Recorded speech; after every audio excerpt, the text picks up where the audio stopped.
સમાચારના માધ્યમથી મને જાણવા મળ્યું છે રાજુ કરપડાએ આમ આદમી પાર્ટીના તમામ પદ પરથી રાજીનામું આપી દીધું છે। ત્યારે મેં એમને સંપર્ક કરવાનો પ્રયાસ કર્યો પણ એમની સાથે સંપર્ક થયો નથી। હું જ્યાં સુધી રાજુભાઈને ઓળખું છું ત્યાં સુધી એ ખેડૂતોના મજબૂત નેતા છે। આમ આદમી પાર્ટીમાં રહીને ખેડૂતોના ન્યાય માટે અનેક લડતો એમણે લડી છે। એમાંની એક લડત બોટાદ કડદા પ્રથા નાબૂદ કરવા માટે એમણે હળદરમાં આંદોલન કર્યું। એ દરમિયાન એમને 100 દિવસથી પણ વધારે જેલમાં પણ રહેવું પડ્યું। ત્યારે આ ભાજપ સરકારની નીતિ રહી છે કોઈ પણ વિપક્ષના નેતાને ડરાવવાનું, ધમકાવવાનું, દબાવીને કઈ રીતના એમના તરફે લઈ જવું, કઈ રીતના આંદોલનને દબાવી દેવું, આંદોલનને તોડી દેવું, એ જ નીતિનો ઉપયોગ એમણે આ વખતે રાજુભાઈ કરપડા પર પણ કર્યો છે।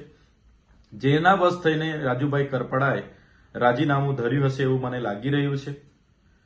જે પ્રકારે આમ આદમી પાર્ટીએ પૂરા ગુજરાતમાં ખેડૂતોની સાથે રહીને જે લડત આખી ઊભી કરી છે, એ લડત આજે પણ આમ આદમી પાર્ટી લડે છે અને આવનારા દિવસોમાં પણ લડવા માટે આમ આદમી પાર્ટી કટિબદ્ધ છે।